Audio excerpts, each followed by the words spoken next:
Thank you very much, guys. We're joined here by the Unicorns of Love's Visit Chachi after that win over SK Gaming. Fantastic. SK Gaming with that are now sharing first place with Fnatic after their third straight loss, and you guys gave it to them. Talk to me about picks and bans, and specifically the fact that you got your hands on that Gnar. Last week, you gave it up once in favor of a Jarvan. Did you realize that that was something that was definitely something you had to get? Yeah, definitely. We consider the Gnar pretty high priority again. However, we have some junglers that we think are more worthwhile picking, so that's why we first picked the Nidalee this time. So actually SK had the opportunity to pick the Gnar, but they chose the Lissandra instead, which is like a totally normal choice as well. The two top laners are like pretty even. They have really strong team fighting potential, like good laning phase as well. But I was happy to get the Gnar because I was planning to play him actually. And just looking at the team comps, did you feel like you guys won the pick and ban phase? Yes, definitely. Yeah, because again, when you come to double AD, we talk about this. I saw there was some discussion on Twitter as well. When you pick Leona into a double AD comp like SK Gaming did, I feel like it's so risky because if you don't win like on 15, 20 minute point, if you don't get a massive lead right there, the Leona won't add anything because you want to like peel for the 2 AD carries, and she's not going to offer that except for like a little bit of CC, but the likes of Janna would have been so much better. What is your take on these double AD compositions where you don't run like a disengaged support and you pick Leona instead? I personally like to play against it. I wouldn't like to play with it. It's really strong if you master it. Like we can see it in the Korea. If Faker plays Ezreal mid, everyone can be super afraid because he will just hit every single Q and be a monster on it. But you really need to master these team comps to be effective with them. And I think it's exploitable as well for some extent. Like we have the Sivir, which is a great engage tool. Yeah. And some CC to back it up. It's really easy to engage on them. Let's actually take a look at your team comp in actions, get a replay up on the screen of one of the Dragon fights. You can take us through that and how you played that one. We can roll the clip. Okay, so we discussed that we want to take the Drake. I don't want to use my TP yet, but we see a good engage opportunity here.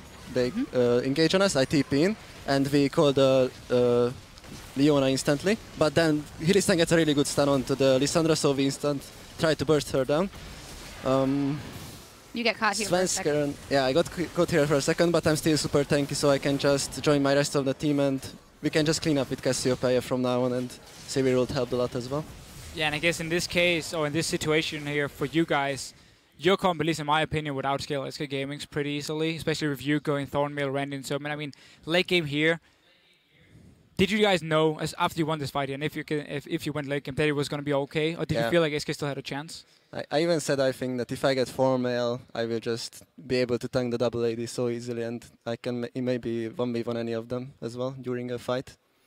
I just very quickly want to ask you, because we had Yamato, Kana, and Losak here, the coaches from Giants and MYM before, and they said they feel like you are one of the best top laners here in Europe. How do you rank yourself among the top laners? Are you up there? Are you top 3 for sure, or what do you think? I think I would consider myself something like top 3, yeah. I still have a lot to improve because I haven't been performing too good in the LCS. In scrims I actually do better nowadays, so maybe it's the stage or something, but I think I did good in this game. Hopefully more games are to come. Diplomatic. Well, very good from you guys in this one, bouncing back and beating SK Gaming, the Unicorns of Love. In just a few minutes, Roccat will face off against H2K. The question is, can Roccat keep their momentum up after beating Elements last week? Stay tuned. You'll find out in 3.5.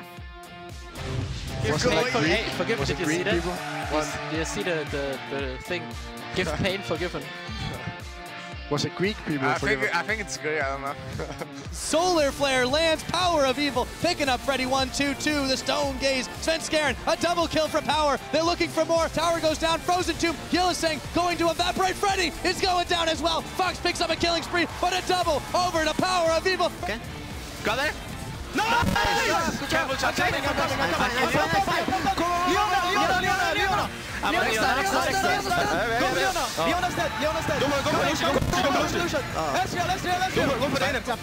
Oh, and they hop right over him. He's going to Frozen Tomb himself for just a few moments. Visit Chachi going to be able to finish him off. Power of Evil takes the end of the Solar Flare. The Unicorns of Love have done it. They take down SK Gaming.